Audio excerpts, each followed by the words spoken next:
Watch, Psaki gets flustered when a reporter corners her on Biden's botched Omicron response. We all saw the Omicron surge coming. Winter is the typical cold and flu season, meaning it's also more likely for COVID to spread. Apparently, the White House didn't predict the inevitable happening and an uptick in COVID cases occurring. Instead of preparing for the possibility, the Biden administration did nothing. As a result, rapid tests are far and few. In some areas, PCRs are also hard to come by. A White House reporter asked Jen Psaki about the failure, and it was obvious she was flustered. So the idea, though, to mass distribute tests to homes before Christmas and New Year's, that idea was not adopted. How can President Biden shut down the virus if he's, not being briefed on these ideas? That's my question. So I'm wondering who were the advisors, and was President Biden briefed on this idea at the time? Well, I think I just answered your question, which you may not have been listening. Maybe you were waiting to read your next question, which is fine. But I just answered your question. Let me finish, Stephen. Stephen, I'm finishing. What I said to you just a minute ago is that we did not have the capacity at the moment. We had a very constructive meeting with this group. We agreed in the need to expand our testing capacity. That's why we quadrupled the size of our testing capacity and why the president had already used the Defense Production Act to invest $3 billion. But the market did not have the capacity at that moment to do what we're doing tomorrow. I hear what you're saying, but that's not the question I asked. The question I asked was, do you have another question? I think I've answered your question. Was President Biden briefed at the time? Again, I've answered your question. If you have another one, I'm happy to answer it. Otherwise, I'm going to move on to the next person. I didn't get answers there, but I'll move on to another one. Great. No, Jen, you didn't answer the question. You answered the question you wanted to. Should have stayed in the basement. Top 6 gaffes from Biden's latest presser. It's been a while since Joe Biden faced the press for an official conference. To be exact, it's been 300 days since he's done it. But last night, he opened himself up for questions, and apparently he was making up for lost time. It lasted for almost 2 hours and resulted in several bombshell moments for the president. It's tough to pick the top cringe-worthy moments. There are so many to choose from, but here are just a few favorites. This moment where he flat out refused to take responsibility for the failure in Afghanistan. Take Afghanistan. I know you all would like to focus on that, which is legitimate. We were spending $1 trillion a week. $1 billion a week in Afghanistan for 20 years. Raise your hand if you think anyone was going to be able to unify Afghanistan under one single government. It's been the graveyard of empires for a solid reason. When he would not answer as to whether or not Hunter Biden's involvement with an investment firm controlled by Chinese entities hindered his push for transparency from China about the coronavirus. The answer is that I did raise the question of transparency. I spent a lot of time with him. And the fact is that they're just not being transparent. Transparency on the coronavirus origins. Yes. And you did during the virtual summit.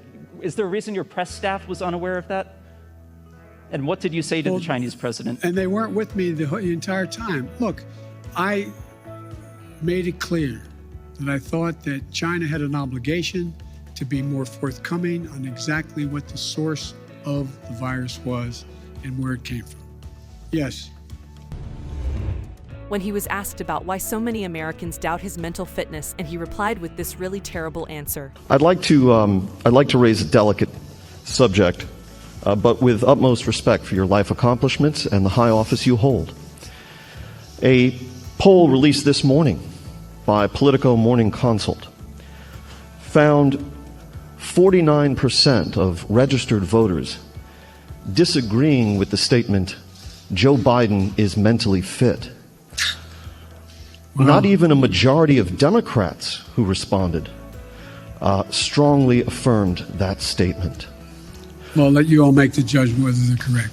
Well, so the question I have for you, sir, if you'd let me finish, is why do you suppose such large segments of the American electorate have come to harbor such profound concerns about your cognitive fitness? Thank you. I have no idea. this time when he started to lose it on reporters about Democrat efforts to destroy our elections. One more, sir. You campaigned and you ran on a return to civility, and I know that you dispute the characterization that you called folks who would oppose those voting bills as being Bull Connor or George Wallace, but you said that they would be sort of in the same camp. No, I didn't say that. Look what I said. Go back and read what I said and tell me if you think I called anyone who voted on the side of the position taken by Bull Connor that they were Bull Connor. And that is an interesting reading of English. I assume you got into journalism because you like to write. So did you expect that would work with Senators Manchin or Sinema? No, here's the thing. There's certain things that are so consequential. You have to speak from your heart as well as your head. I was speaking out forcefully on what I think to be at stake. That's what it is. And by the way, no one forgets who was on the side of King or Bull Connor. No one not done it. The history books will note it. And when I was making the case, don't think this is a freebie. This absolutely embarrassing discussion of Russia that the White House is already walking back. He refers to the nation as Mother Russia, which was really weird. The answer is that I think he still does not want any full-blown war, number one.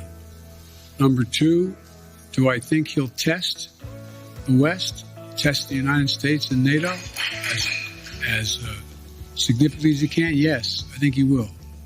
But I think he'll pay a serious and dear price for it that he doesn't think now will cost him what it's going to cost him. And I think he'll regret having done it. Now, whether or not, I think that, how can I say this in a public forum? I think that he is dealing with what I believe he thinks is the most tragic thing that's happened to Mother Russia. And then there was this really sad moment where Biden lost his train of thought a bunch of times and seemed really out of it. Well, could school reopenings or closures become a potent midterm issue for Republicans to win back the suburbs? Oh, I think it could be, but I hope in God that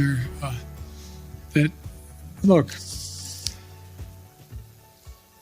maybe I'm kidding myself, but as time goes on, the voter who is just trying to figure out, as I said, how to take care of their family, put 3 squares on the table, stay safe, be able to pay their mortgage or their rent, etc., is becoming much more informed on the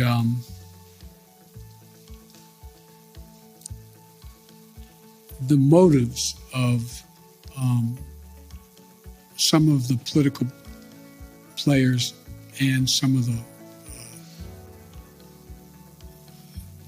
political parties. The White House team has been forced to respond to several of the controversial comments made, and after seeing the negative response to all the Biden gaffes, it's safe to say we might be waiting another 300 days before Biden takes questions again.